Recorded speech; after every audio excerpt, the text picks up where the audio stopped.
Some of the most liberal school districts in the United States, from Los Angeles to Massachusetts, continue to lose students at unprecedented rates since the outbreak of COVID-19. Never fear, mighty Joe Biden is contemplating appointing a teachers union boss as the next head of the Department of Education. Things can only get better, right? I'm Dr. Duke, she's Katie, and this is the Dr. Duke Show.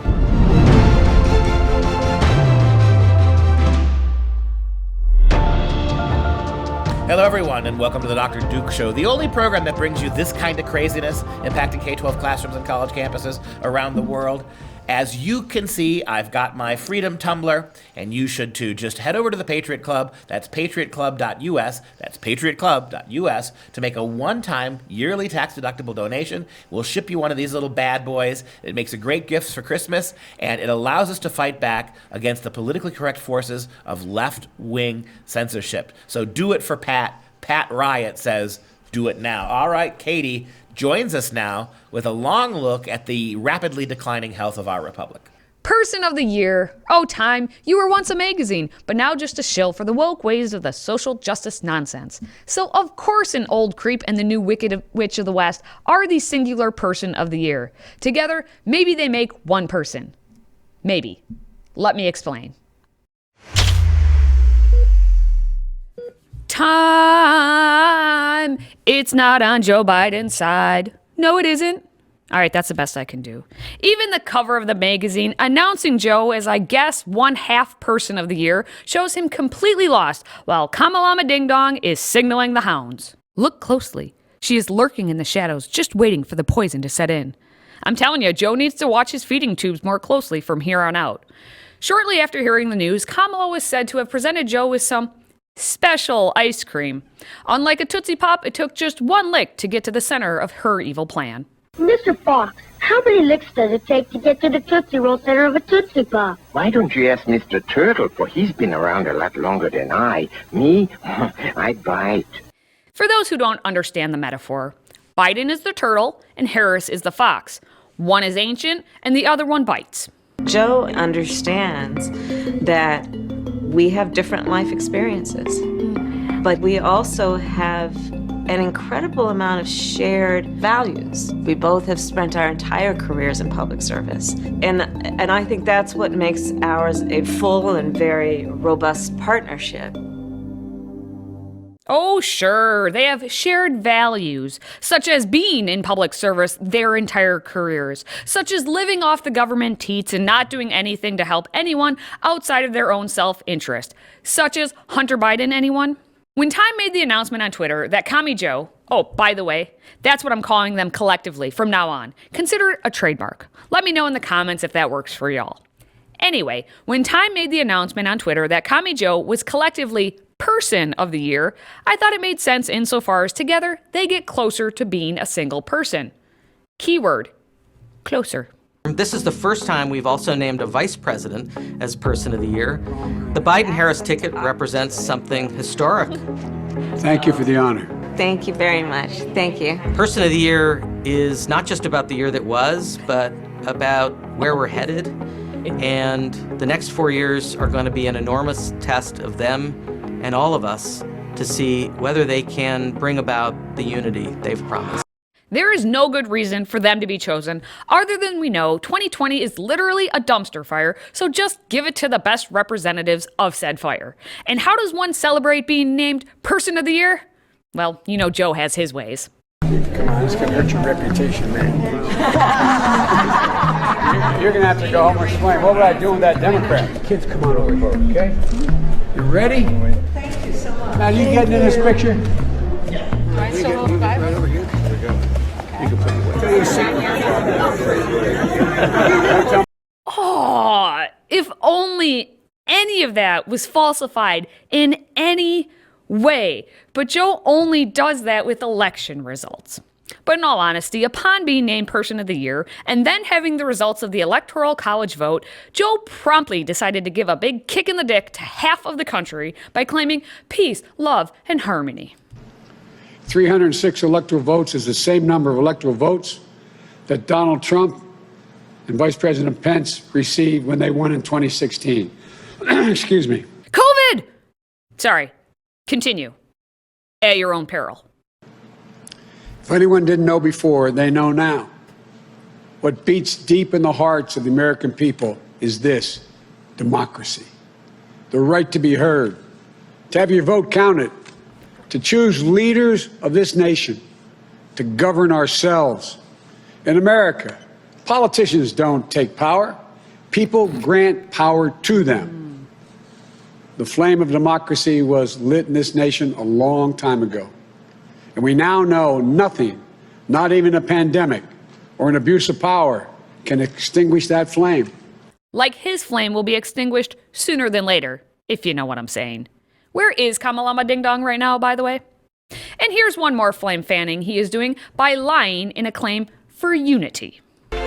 When I first announced my candidacy, what I got most criticized for was I said we had to unite America, that we weren't going to respond to hate with hate. We had to restore the soul of the country. And I never came off that message because that's my objective. Yeah, he never got off that message, but he also never got on that message. As much as I disagree with Time naming those two the person of the year, the internet was equally, if not more rightfully livid, and they took it upon themselves to fix the Time covers. Here are just a few of the fixed Time magazine covers that people did. Any one of these would be more accurate in being named Person of the Year. I also enjoyed someone saying Baby Yoda is Person of the Year. You can make all the jokes about how Yoda compares to Joe, and in fact, I look forward to reading them. And quite frankly, I think even naming one of Biden and Harris's primary competitors would have been a better choice. And for my choice, she is known simply as Marianne. I'm going to harness love for political purposes. I will meet you on that field, and sir, love will win. At least Marianne mentioned love and not incorrectly called the United States a democracy when we know it's a constitutional republic. There's a difference. As I said before, this is all just Time pandering to the woke scolds. Look at who they chose for the past few years. In 2017, it was the silence breakers, the voices that launched a movement. Ah, yes. Hashtag #MeToo movement, folks. Ah, yes. And 3 years later, what did they get? That's right. This is what they got. I hope it was worth it. We follow up the fake women's movement with the fake news. In 2018, it was the Guardians and the War on Truth. So they gave the award to journalists who were targeted for their work, including Jamal Khashoggi, who was killed in Turkey at the Saudi embassy. 2 years later, we get the media masturbating figuratively and literally all over themselves. Jeffrey Toobin is so gross. And then 2019 came along, and it was time to pander to the children, for they are the future indoctrinated votes for the Democrats. There she was, Greta Thunberg, the power of youth. Remember her? No? How dare you?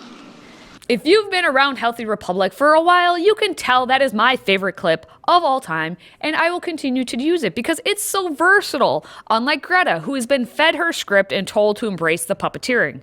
Of course, they had to find some sort of record to break to make it historic, so they went with putting the youngest person ever honored to be Person of the Year. And that's why we have this year's cover too. We have to make it historic again, and let's just put Kamala Harris on there since she'll be the first female and black vice president. Just as review of the past 4 years. Girl power, hate media, youth activists, and leftist pawns. That's Time magazine. There's no reason to put Joe on there. He's just another swampy old white guy who will be president. But he's there now to serve the party of the left, and he's already campaigning for them. Honk for your next United States Senator, John Ossoff.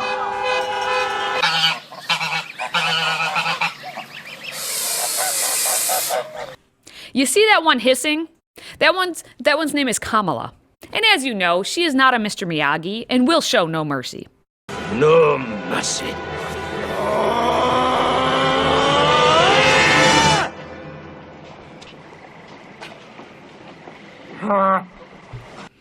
I could go on mocking the bleep out of this, but we have plenty of time to do all that in 2021. For now, I am done with 2020, and I'll see all of you next year. Have a Merry Christmas, forget about this stupidity, and enjoy your time with family and friends, because real time is on your side, unlike Joe's. Until next year, stay healthy, America.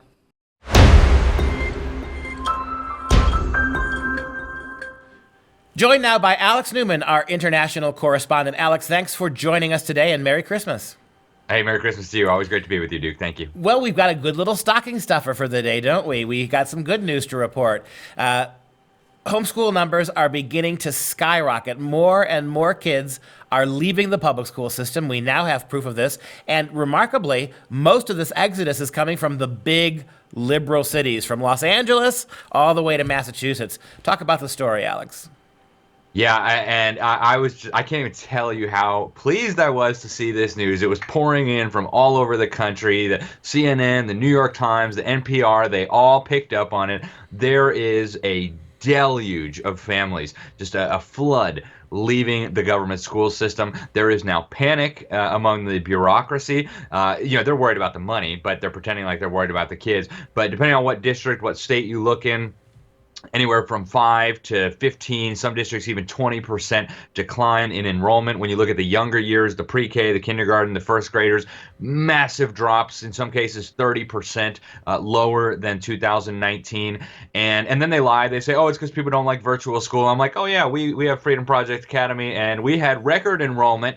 So they're just lying. But phenomenal news. Enrollment in government brainwash centers is plummeting. Homeschooling, private schools are doing very well. And this is the best news I could have gotten for Christmas, bar none. Now, where is this information coming from? All over the place. So local districts are reporting this, state governments are reporting this, state associations of superintendents are reporting this. And so there's no comprehensive national picture yet, but by looking at local news reports, national news reports, bringing in data from different districts, you can gather a picture. This is happening all across the nation. It's happening in conservative and liberal districts. Phoenix was one of the worst that I found. They had, I think, almost a 15% decline in their enrollment. And you had, of course, the big liberal areas are also losing massive numbers. And so, they're freaking out now about the money. Because most of these states have a formula where the schools get funding based on how many butts they have in the seats, how many victims they have. And so they're all panicking now. Oh, my goodness, we're going to have smaller budgets. And that means children are going to suffer. Of course, it means children are going to be doing much better outside the government schools. But they are frantically looking for more money to fill the gap. Talk a little bit more about how are the mainstream media sites spinning these numbers? What are they saying about this? Yeah, there's been a handful of admissions that these trends had started already before COVID began, and there's school board members and officials who are like, yeah, we kind of noticed this before COVID, and it's just continuing. But I think a big part of the propaganda narrative is that this all has to do with COVID, and that's what the education establishment is pushing. What they're saying here, the argument they're trying to make is that all these families left because they're not happy with the COVID, they're not happy with the online learning, but once COVID goes away, they're all going to come rushing back, and at that point, then we're going to have less budgets, and so it's going to be a struggle for them. But when you look at the data carefully, when you look at the statements that are being made, when you look at the trends that were already in place before COVID and the pandemic and the lockdowns began, what you see is that this is actually just a continuation of something that began, and we have had some news reports and some officials who were honest enough to admit that. For example, in Massachusetts, they admitted that enrollment was already declining. It's only just continued during COVID.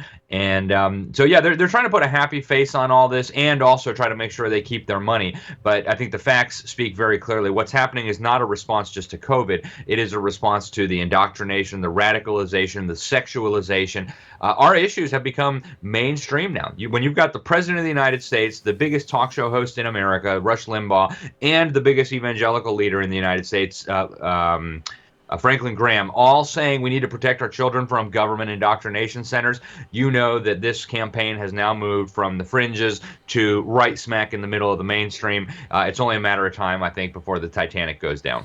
In the short time we have left, can you talk a little bit about, do we know if these kids are going more into homeschooling or more into private schooling? Is this Christian education they're pursuing, or is it the whole gamut? Well, the homeschooling has exploded. We know from polls that have been released, the homeschool population has more than doubled just since this pandemic began. So a lot of them are going into homeschools. A lot of them are going into private schools. Unfortunately, some of them are being sucked away by charter schools. But for private schools, Christian schools, and homeschools, this is incredibly positive news.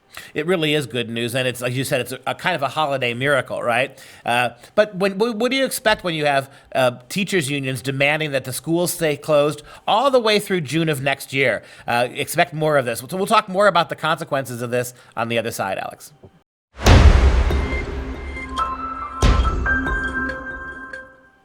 Back again with Alex Newman, our international correspondent, talking about this really great news as the Christmas season, Christmas Day approaches.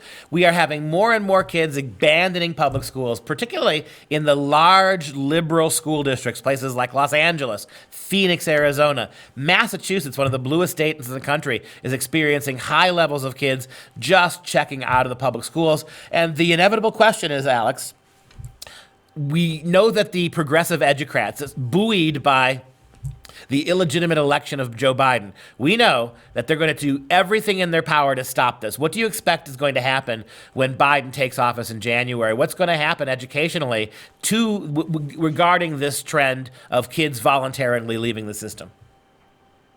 Yeah, I think no matter what happens in January, whether Donald Trump gets sworn in again or Joe Biden gets sworn in again, no matter what happens with the politics, the education establishment is going to absolutely go to war with educational freedom. They've already started this, and I think they're going to try to use two different approaches, and we've already seen this very clearly materializing. I think it's going to become much more obvious as this reality sinks in. They'll have a carrot approach and they'll have a stick approach. So part of it is they're trying to suck people back into the government system. Here in my school district, they sent out postcards to every homeschool family begging us to please enroll in their, virtual school, government school system, and we'll give you free laptops, and hey, it'll just be so wonderful, and you can still have your children at home. So that's going to be part of it. They want to suck people back in using any means necessary, including bribing families to subject their children to this idiocy again. I think one of the biggest risks that we're going to see, though, Duke, is financial incentives. They are going to try to offer homeschoolers and private schools more and more government money. That's going to be the next big battle. And it'll start off strings free. Oh, it's just not fair that you guys have to pay all this money for property taxes, and your own kids are at home learning. So, we're just going to give you some of your money back, and don't worry, we're not going to tell you what to do. And then the next year they'll say, oh, well, you're getting government money. I mean, we got to have some accountability here. You can't just teach your children that the Bible is true, or, things like that. That'd be crazy. And so that'll be the mechanism. We saw it happen in Sweden. We saw it happen in the Netherlands. We saw it happen in Belgium. That is what they're going to try to do here. I think they'll also try to bring in more heavy-handed government regulation. And, if there's one positive thing about the potential Biden administration, it's that they have really, because of the pressure from the government school teachers unions, they have been firm on not doing these federal tax dollars for private schools, federal tax dollars for homeschoolers. And, we have this debate among friends. I think a lot of these people who argue these things, they're our friends, they're well-meaning, they really do want to help accelerate the exodus from public school. The problem is they're not seeing the long game here, and that is that the educational totalitarians want to give us money only like the way we want to give mice free cheese in the mousetrap, right? It's to get us sucked back into the system and then eventually clobber us. So that's what I think we really need to be on guard for, Duke. Yeah, you're exactly right. Even when Trump has been for the last 4 years, and Trump has had Betsy DeVos, you still have that ridiculous conference at Harvard University a couple summers ago where they were talking about regulating homeschooling, requiring parents to become accredited teachers before we allow them to teach their own kids at home. And this is under Trump. With Biden in office, he's already bruited a couple of names for us. He's possibly considering teachers union bosses to be the Secretary of Education. You know what's going to happen if you get a union boss, right? It's going to be more money to the unions and much less accountability for public school teachers. That's the platform. More money, less results. More money for us, less you have the right to criticize us. And pay us. If our schools are half empty because the kids have left, pay us full anyway. And now we know that Linda Darling Hammond, of all people, is his education transition person. And she's a huge globalist. Alex, talk about her for a second. You know her from your work. I do. And, it's interesting. She has a record of incredible failure when it comes to education. She tried out this idiotic ideas in California, the new Stanford schools or whatever. Total failure. They ended up in the bottom 5% of all the schools in the state of California, which is already a monumental atrocity. So she's also connected with Bill Ayers, the communist terrorist who bombed the Pentagon, the State Department, the Capitol, murdered policemen, on and on and on. So it's almost like a joke. These people are almost like a parody of themselves. And I think that to go back to what we said in the last segment, this is why parents are leaving the system in massive numbers. They can't believe this idiocy. They'd rather let their tax dollars be burned on a big pile of fire than subject their children to this nonsense. Yep, teachers, unions, administrators, educrats, every time they talk about education, every single time, it has nothing to do with your kids and making your kids smarter. It has everything to do with social justice normalization, with sex education, with more money for teachers, red for ed. Enough is enough. You've begun to take your kids out, America. Keep them out. Alex, Merry Christmas and thanks for the information.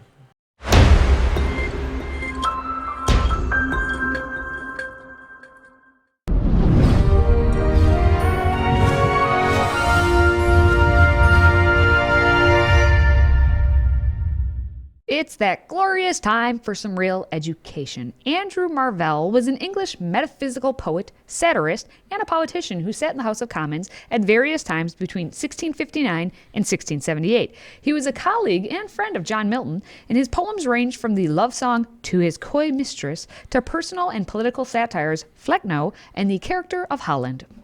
And Marvell is one of the great 17th century poets. I mean, outside of perhaps the early part of the 17th, the pre-interregnum part of England before they closed the theaters in 1642. Before that, you had Shakespeare and Donne and Spenser and Johnson. But after the interregnum, after the king came back, after Cromwell died, he's one of the most important periods of the second half of the 17th century. My favorite poem from Andrew Marvell is To His Coy Mistress. Take a look at this for a second. It's a typical seduction poem. If you know anything about Renaissance seduction poem, they were very clever, and very often they talked about trying to seduce a young woman. It's about a lot more than just sex. Very complicated.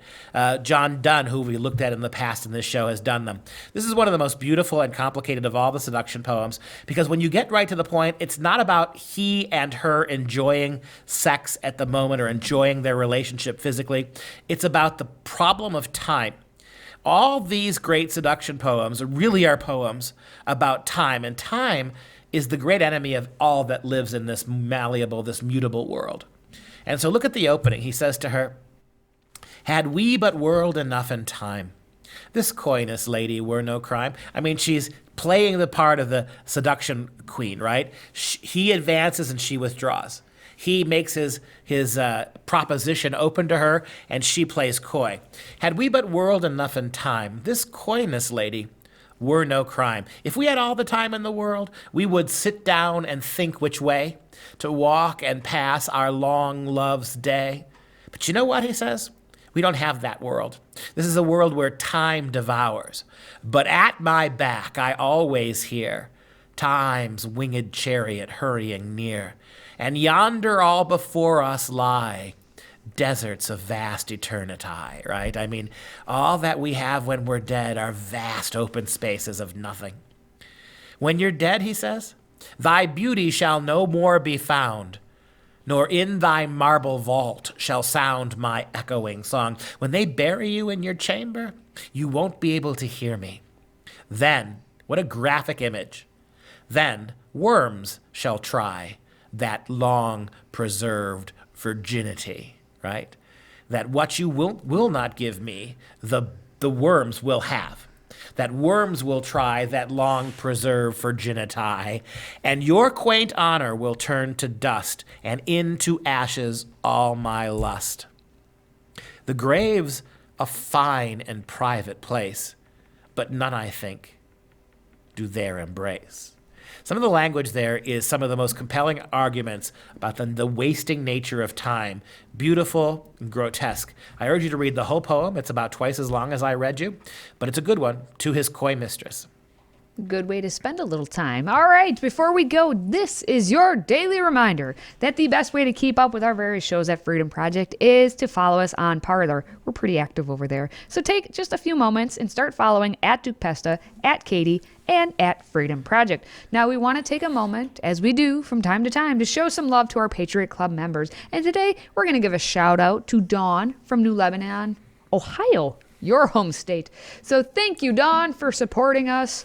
Ohio, or however you people say it. And if you're a fan of the show, please consider a one-time tax-deductible donation to support our Patriot Club, and we're going to send you an awesome tumbler as a little thank you.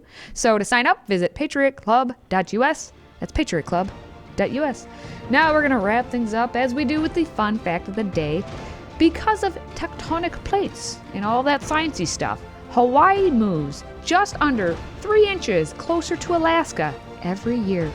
And that's going to do it for this show. For Freedom Project, I'm Dr. Duke. She's Katie. Until next time, stay educated, my friends.